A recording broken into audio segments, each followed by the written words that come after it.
Nation comes first. देश सबसे पहले आता है और देश में रहने वाले हर एक इंसान, हर एक नागरिक का प्राथमिक और अंतिम कर्तव्य है कि वो इस देश के संविधान का पालन करे, इस देश के नियमों को बनाए रखे। ये हमारी निष्क्रियता है कि हम समाज में राष्ट्रीय चरित्र का निर्माण नहीं करा पाए। हम शस्त्र के पहले शास्त्र के अभाव में पराजित हुए हैं और आज शास्त्र पढ़ने वाले लोग इस देश के संविधान पर उंगलियां उठा रहे हैं।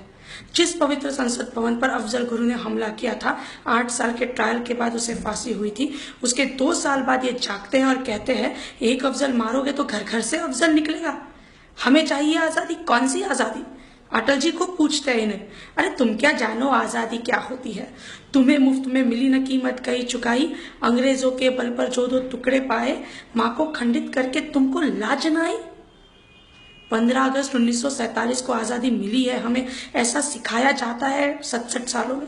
मिली मतलब क्या? अंग्रेजों के अलमारी में रखी थी स्वतंत्रता जो मिल गई। अगणित अश्रु श्वेत रक्तों से सींची है यह स्वतंत्रता। इसे मिटाने की साजिश मत करिए। अब कोई सपना ना देखे ये भूमि बांट ली जाएगी, जो देश बांटना मांगेगी वह जीभ काट ली जाएगी। हम सीमा बांध कर आए हैं सहते सहते सहने की, और इसलिए जरूरत पड़ती है चिल्ला चिल्ला कर कहने की, जिसे मेरे देश से प्यार नहीं, उसे मेरे देश में रहने का कोई अधिकार नहीं। ये देश नहीं बटेगा। अभिव्यक्ति की स्वतंत्रता है यहाँ पर, लेकिन देश से परे नहीं। अगर राष्ट्रमार्ग के कंटक सिर्फ शस्त्र की ही भाषा समझते हैं तो उन्हें हम अपने सामर्थ्य का परिचय जरूर देंगे। असहिष्णु कहा था आपने, बहुत सहना जानते हैं हम।